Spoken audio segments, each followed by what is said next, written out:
नाजरीन अस्सलाम वालेकुम। आप देख रहे हैं पीस पब्लिक न्यूज़। आपका मेज़बान मोहम्मद यूनुस ताज। नाजरीन, हमारे YouTube channel Peace Public News को लाइक कीजिए, शेयर कीजिए और सब्सक्राइब कीजिए।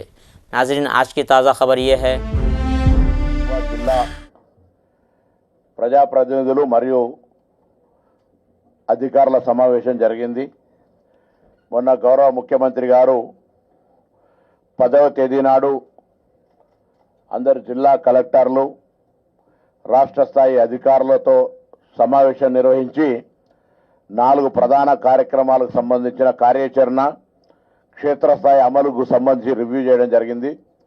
అందులో 4 కార్యక్రమాల్లో 2 గ్రామీణ ప్రాంతాలకు సంబంధించిన కార్యక్రమాలు కాబట్టి హైదరాబాద్కు అవి పరిధిలోకి రావు. ఒకటేమో రైతు భరోసా, 2 ఉపాధి హామీ కార్మికులకు ఇచ్చేటువంటి ఇందిరమ్మ ఆత్మీయ భరోసా.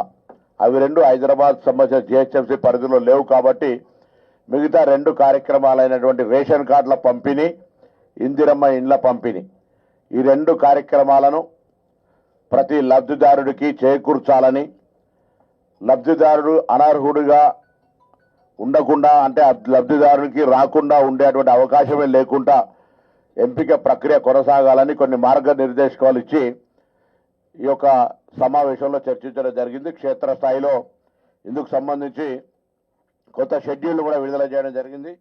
నేను గౌరవ హైదరాబాద్ ప్రజలందరినీ కూడా విజ్ఞప్తి చేస్తా ఉన్నా, ఇందుకు సంబంధించి ఎక్కడైనా మీకు ఏదైనా ఇబ్బంది అనిపిస్తే సర్వే అనంతరం కూడా మీరు స్థానికంగా ఉండబడేటువంటి అధికారులందరికీ కూడా తమ సమాచారాన్ని ఇచ్చేటువంటి అవకాశం ఉంటుంది. కాబట్టి ఎవరు ఆందోళన చెందాల్సిన అవసరం లేదు. ప్రభుత్వం అందరికీ అన్ని రకాలుగా ప్రభుత్వ లబ్ధి ఏదైతే ప్రకటించారో అది చేరాలనే ఆలోచనతోటి మాత్రమే ఉంది. ఇందులో ఎవరైనా ఏదైనా రాజకీయపరమైన ప్రతిపక్షపరమైన విమర్శలు చేస్తే అందుకు ఎటువంటి ప్రలోభం పడద్దు అనేటువంటి మాట ఈ సందర్భంగా కోరుతా ఉన్నాం. ఉదాహరణకు రేషన్ కార్డులు చాలా కాలంగా డిమాండ్ ఉంది. 10 సంవత్సరాలుగా రేషన్ కార్డులు రాలేదు.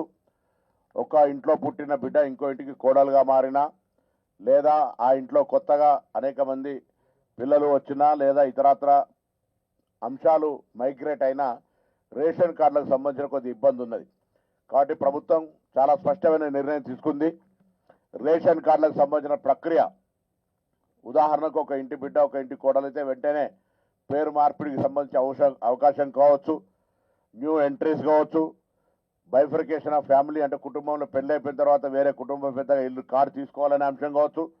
ఈ విధంగా అన్ని రకాల రేషన్ కార్డులు ఇవ్వడానికి కొరకు ప్రభుత్వం సానుకూలంగా నిర్ణయం తీసుకుంది. మొన్నటి 10వ తేదీ నాడు కలెక్టర్స్ కాన్ఫరెన్స్లో అది అమలు చేయడానికి సంబంధించి ఈరోజు అంటే 11వ తారీఖు నుంచి 15వ తారీఖు లోపల తెలంగాణలో ఉన్నటువంటి అన్ని 10 ఉమ్మడి జిల్లాల్లో జిల్లా ఇన్ఛార్జీల మంత్రుల ఆధ్వర్యంలో అక్కడ ఉన్నటువంటి గౌరవ ప్రజాప్రతినిధులు అధికారులతోటి సమీక్షా సమావేశాలు నిర్వహించడము, అక్కడ ఉండబడేటువంటి బాధ్యతల్ని డిసెంట్రలైజ్ చేసే కార్యక్రమం కొనసాగింది. అందులో భాగంగా ఇలా హైదరాబాద్ జిల్లాకు సంబంధించిన సమావేశం గౌరవ మేయర్ గారు, డిప్యూటీ మేయర్ గారు, కమిషనర్ గారు, కలెక్టర్ గారితో పాటుగా గౌరవ పార్లమెంట్ సభ్యులు, శాసనసభ్యులు, శాసన మండలి సభ్యులతో సహా మొత్తం అన్ని రకాల డిపార్ట్మెంట్స్కు సంబంధించిన అధికారులతోటి సమావేశం జరిగింది. ఇందులో కూడా స్పష్టంగా ప్రభుత్వ నిర్దేశన ప్రకారంగా ప్రజలందరూ కూడా దయచేసి అవకాశాన్ని వినియోగించుకోవాలని కోరుతా ఉన్నాం. టీం ఫీల్డ్ వెరిఫికేషన్ 16వ తేదీ నుంచి 20వ తేదీ వరకు స్పష్టంగా జరుగుతుంది. లబ్ధిదారుల ముసాయిదా జాబితా 16 నుంచి 20 తారీఖు లోపల దాన్ని కూడా జరిగి వాళ్ళకు ఈ వెరిఫికేషన్ సంబంధించి ఇవ్వడం జరుగుతుంది. ప్రజాపాలన ఈ వెరిఫికేషన్ జరిగినటువంటి సెలెక్షన్ ఆఫ్ ఏదైతే ఫీల్డ్ వెరిఫికేషన్ తర్వాత వచ్చినటువంటి జాబితా ఉందో దాన్ని 21 నుంచి 24 వరకు ప్రతి వార్డు సభలో పెట్టి ఎలిజిబిలిటీ క్రైటీరియా ఎక్కడ కూడా పారదర్శకంగా ఉండాలే తప్ప అది ఇందిరమ్మ ఇల్లు కావచ్చు, రేషన్ కార్డు కావచ్చు, ఎక్కడ కూడా తప్పు జరగద్దు. అందరికీ అర్హులైన వాళ్ళందరికీ రావాలి. ఎవరైనా అనర్హులు ఉంటే తొలగించి అర్హులైన వాళ్ళందరికీ ఇచ్చే విధంగా ప్రజల యొక్క అభిప్రాయాన్ని గ్రామ సభల వారిగా, వార్డు సభల వారిగా తీసుకొని నిర్ణయం చేసి తదుపరి డాటా ఎంట్రీ 21 నుంచి 25 వరకు చేసి 25వ తేదీ లోపు ఇన్ఛార్జ్ మంత్రి యొక్క సంతకం తీసుకొని 26 నుంచి కొత్త రేషన్ కార్డులు ఇందిరమ్మ ఇంట్లో పంపిణీ చేసే కార్యక్రమం తీసుకుంటా ఉన్నాం. హైదరాబాద్కు సంబంధించిన జిల్లాలో 15 శాసనసభ నియోజకవర్గాలకు నియోజకవర్గానికి 3500 ఇళ్ల చొప్పున మొదటి దశలో ఇల్లు ఇచ్చే కార్యక్రమం.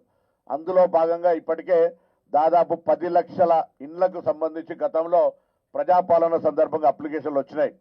అందులో 50% ఇప్పటికే వెరిఫికేషన్ అయింది. ప్రాధాన్యతగా భూమి ఉండి ఇల్లు లేని వాళ్ళు తీసుకునే సందర్భంలో దాదాపు ఈ 50% సర్వేలో ఒక 10,000 మంది వచ్చినారు. మిగతా 50% సర్వే కూడా ప్రక్రియ త్వరితగతిన పూర్తి చేయడానికి జిహెచ్ఎంసీ కమిషనర్ గారు చర్యలు తీసుకుంటా ఉన్నారు. దాంతో పాటుగా ఒక ఇందిరమ్మ ఇల్లు కట్టుకోవడానికి స్థలంకు సంబంధించినటువంటి విషయం హైదరాబాద్లో ఒక ప్రత్యేకమైన అంశం కాబట్టి మిగతా గ్రామీణ ప్రాంతాల్లో ఆ అంశం సమస్య లేదు కాబట్టి ఇక్కడ దీనిపైన కూడా కలెక్టర్స్ కాన్ఫరెన్స్లో డిస్కషన్ జరిగింది. మల్టీ స్టోర్ కట్టడానికి ప్రభుత్వ స్థలము లేదా ఇతరత్ర స్లమ్స్ను డెవలప్మెంట్ చేసి చేయాలనేటువంటి డిస్కషన్కు మళ్ళీ ఈ యొక్క డాటా సేకరణ తర్వాత అందులో ఉన్నటువంటి ఒక పర్టిక్యులర్ నామ్స్లో ఎటువంటి క్రైటీరియా అయితే మనం ఫిట్ అవుతామో అని లోకల్ బేస్డ్ ఇన్ఫర్మేషన్ మీద ఆ హైదరాబాద్ యొక్క ఇందిరమ్మ ఇళ్ల సమస్య పరిష్కారానికి కూడా గౌరవ ముఖ్యమంత్రి గారి స్థాయిలో అత్యున్నతమైన సమావేశం జరిగి హైదరాబాద్ సంబంధించిన ప్రజాప్రతినిధులందరూ కూడా కలిసి దీని మీద ఒక భవిష్యత్తు నిర్ణయం తీసుకొని హైదరాబాద్లో మైగ్రేషన్ ఉంటుంది, స్థలాలు ఉండకపోవచ్చు, ఇళ్ళు లేవు, అటువంటి వాళ్ళందరినీ కూడా ఏ విధంగా ఈ యొక్క సిస్టంలోకి తేవాలి, వాళ్ళకి ఇవ్వాలనేటువంటి ఆలోచన అందరి దగ్గర, అన్ని పార్టీల ప్రజాప్రతినిధుల దగ్గర, ముఖ్యంగా అధికారంలో ఉన్నటువంటి కాంగ్రెస్ పార్టీకి సంబంధించిన ప్రజాప్రతినిధులందరూ కూడా ఆ అంశాన్ని ప్రత్యేకించి ప్రస్తావిస్తూ ఉన్నారు. తప్పకుండా వాళ్ళకి ఎక్కడ కూడా అన్యాయం జరగకుండా వాళ్ళందరికీ ఇల్లు వచ్చడానికి గౌరవ ముఖ్యమంత్రి గారు కూడా చాలా స్పష్టమైనటువంటి ఆదేశాలు ఇచ్చినారు. క్యాబినెట్ అంతా కూడా Hyderabad migration, Hyderabad of the state లాగా ఉండేటువంటి సర్కమ్స్టెన్సీలో వాళ్ళందరికీ ఇండ్లు ఇవ్వాలి, రేషన్ కార్డులు ఇవ్వాలి, మైగ్రేషన్ అయిన వాళ్ళందరితో సహా అన్ని రకాల అర్హతలకు సంబంధించిన క్రైటీరియా తీసుకోవాలని చెప్తా ఉన్నాం. కాబట్టి ఈ యొక్క షెడ్యూల్ ప్రకారంగా క్షేత్రస్థాయిలో అధికారులు వస్తారు.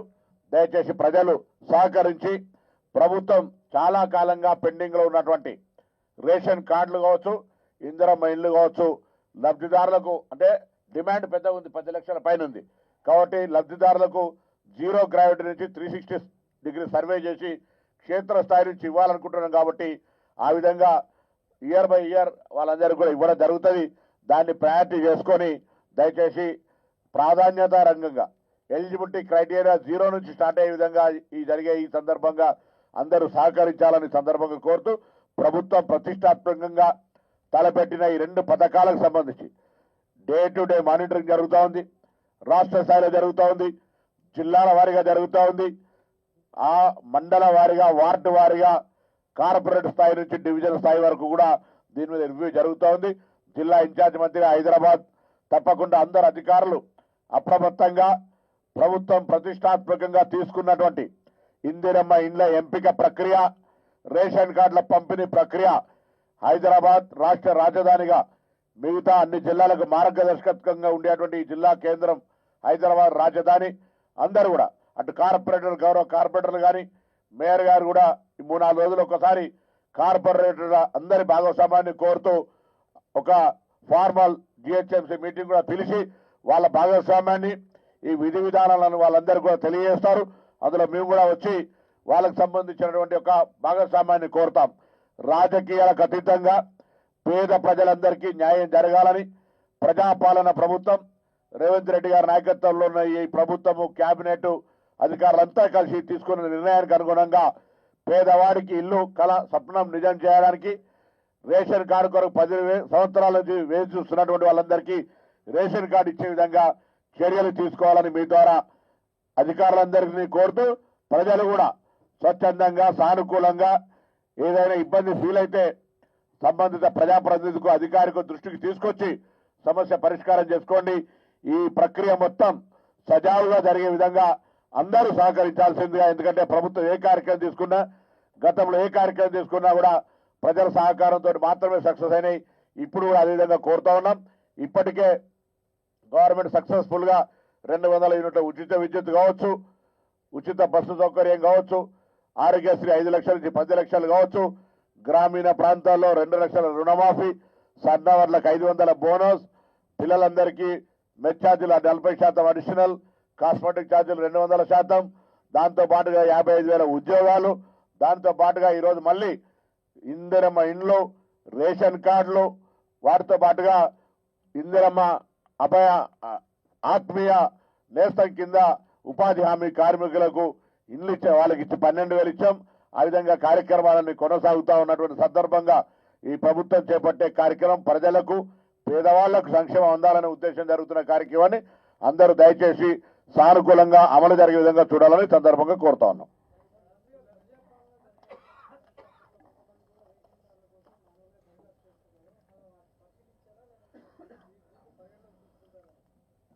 కొంత ప్రజాపాలనలో జరిగినటువంటి అప్లికేషన్ల సందర్భంగా ఎవరైనా మిస్ అయి ఉంటే అది కూడా ఎలిజిబిలిటీ తీసుకుంటాం. ఎక్కడ కూడా మాకు మేముగా ప్రభుత్వం వీళ్ళకు అర్హత కానీ వీళ్ళకు వీళ్ళు తీసుకోమనేటువంటి ఎక్కడ కూడా బేసిజం లేదు. సో ఎవరు ఎలిజిబిలిటీ క్రైటీరియా ఉన్న వాళ్ళు మిస్ కావద్దనేది ప్రభుత్వ లక్ష్యం. అందుకు ప్రజలంతా సహకరించాలి, అధికారులు ఆ విధంగా చర్యలు తీసుకోవాలనేటువంటి ముఖ్య ఉద్దేశం కొద్దీ ఈ కార్యక్రమం యొక్క తీవ్రతను దృష్టిలో పెట్టుకొని లేదా ఈ కార్యక్రమం యొక్క ప్రాధాన్యతను దృష్టిలో పెట్టుకొని ముఖ్యమంత్రి గారు నేరుగా డే టు డే మానిటర్ చేస్తా ఉన్నారు. ఖాళీగా ఉన్న బెడ్రూమ్లను నేను అనలేదు, ఖాళీగా ఉన్న బెడ్రూమ్లు కూడా ఇస్తాము, అది వేరు ప్రక్రియ.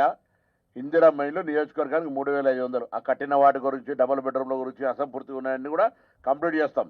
కాంట్రాక్టర్ ముందుకు వస్తే ఆ కాంట్రాక్టర్తో పూర్తి చేస్తాం. కాంట్రాక్టర్ పూర్తి కాకపోతే లబ్ధిదారులకు సంబంధించి లాటరీ ఉండదు, ఎలిజిబిలిటీ క్రైటీరియా కొద్దిగా జరుగుతుంది. పారదర్శకంగా వార్డు సభలో ప్రజల ముందు ఉంచి ఎలిజిబిలిటీ ప్రకారంగా ఈ యొక్క ఎంపిక ప్రక్రియ కొనసాగుతుంది. నమస్కారం. ఇల్లు లేకుండా ఉండడం ఎలిజిబిలిటీ, ఇల్లు కావాలన్న వాళ్ళకు ఇల్లు లేకుండా రేషన్ కార్డులకు సంబంధించి గతంలో ఏ విధానాలు అవుతున్నాయో మేమేం కొత్తగా మార్పు కానీ ఇంకేది కానీ చేయడం లేదు. లేదా ప్రజల మీద ఏదో నిబంధనలు పెట్టి రేషన్ కార్డులు కట్ చేస్తారనేటువంటి ఏదో ప్రాపకండ జరుగుతుంది, అటువంటి ఆలోచన లేదు. తప్పకుండా గతంలో ఎప్పుడైతే 2014 జీవో నెంబర్స్ కూడా మీకు ఇస్తాం, దాని ప్రకారంగా మాత్రమే eligibility criteria. We are not deviating anything.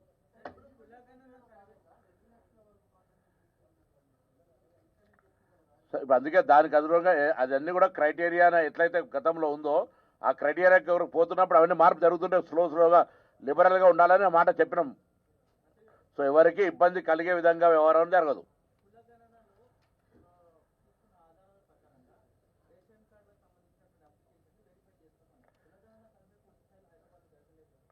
తొంభై శాతం జరిగింది. జరగని దగ్గర వాళ్ళ యొక్క మాన్యువల్ అప్లికేషన్ కూడా తీసుకుంటారు.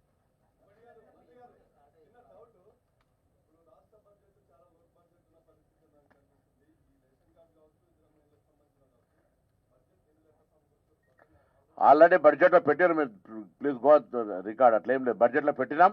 రేషన్ కార్డులకు సంబంధించి బడ్జెట్ దానికి పెద్ద ఇబ్బందికరమైన ఉండేటువంటి మేము ఇవ్వాలనే సంకల్పం ఉన్న తర్వాత 200 యూనిట్లు ఇస్తున్నామా లేదా ఎక్కడ అబ్జెక్షన్ ఉందో దానికి ఎవరైనా మిస్ అయితే మండల ఆఫీసులో అప్లికేషన్ తీసుకున్నాం. మళ్ళీ కరెక్షన్ అప్లికేషన్ కొరకు 500 గ్యాస్ సిలిండర్కి అదేవిధంగా తీసుకున్నాం.